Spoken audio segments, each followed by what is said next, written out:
Hello, it's Monday. We're calling today's vlog uninteresting because that is how Amanda just described her day, and that's probably how I would describe my day. I do have a clip of the cute thing Sarah drew on the board at work, so I'll put that here. It includes Chubby Charmander, and Chubby Charmander's pretty cute.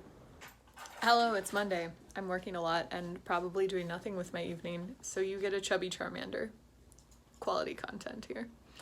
There's also other stuff on this board. The rest of it is irrelevant. Okay, Sarah's very offended. That's not true. The rest of it is also very pretty. There's a Bulbasaur that is sticking his tongue out at me. He's freaking adorable. And a Mimikyu dressed as an Executor, which I like, and also dressed as a Pokemon I don't know because I don't keep up with Pokemon enough. Sarah doesn't know either. Kelly drew it. Yeah. Maybe Kelly knows. But Chubby Charmander. And also Nick's self-portrait. Seems accurate. Other than that, I worked. And then I came home from work, which took forever because there were 2 wrecks. It took me an hour and 30 minutes to get home, which was great. And then I got home and I sat on the couch with Amanda while she talked to her sisters, which was pretty cool. And then I packed because I leave on Wednesday and my life will get much more exciting because there will be tiny people in it. And also I'll be in New Orleans. It'll be more interesting in the future. Packing was not interesting. I did not film it. It might have been interesting. I don't know.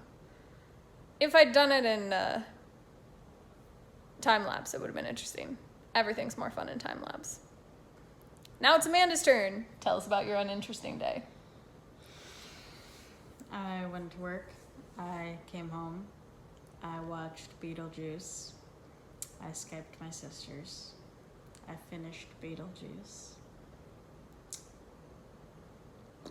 And I don't know if I've done anything else. I'm working on hacker rank stuff now. Yeah, she's definitely writing code of some sort. Yeah. I think that's pretty much it. I googled some bootlegs with medium success. I haven't watched any of them yet. Had you seen Beetlejuice before? No. Oh, really? Yeah. Oh, I didn't realize that. Interesting. So your only experience with Beetlejuice was the character at Universal? Yeah. What did you think that movie was about?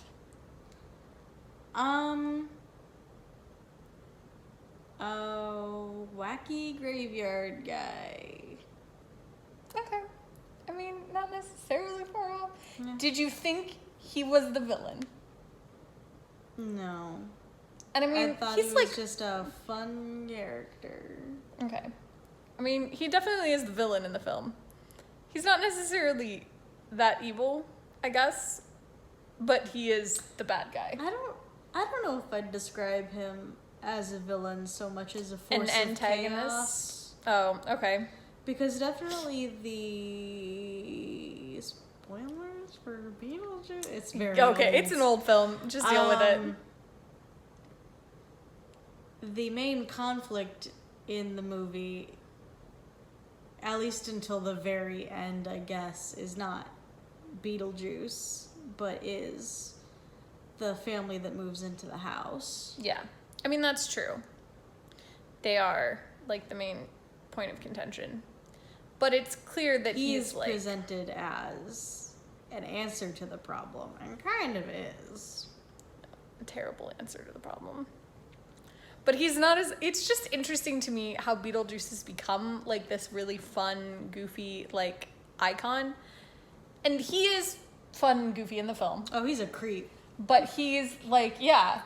It's but he's just, a much higher level of icky, I guess.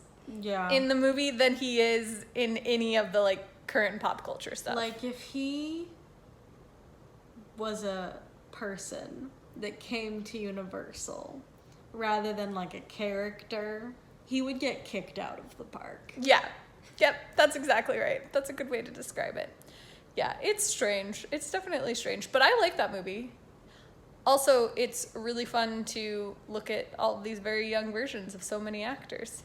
For example, Who's in that film that surprised you, Amanda? Baby Winona Ryder. Mm-hmm. And I did not realize that Alec Baldwin was like the main guy until like 45 minutes in.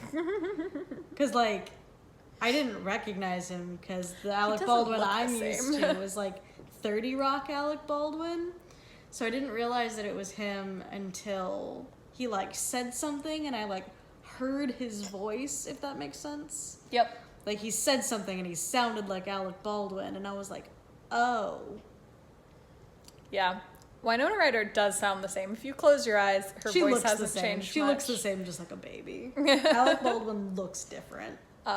This reminds me of the first time I saw Sean Connery as James Bond, and I was like, who is that man with old Sean Connery's voice?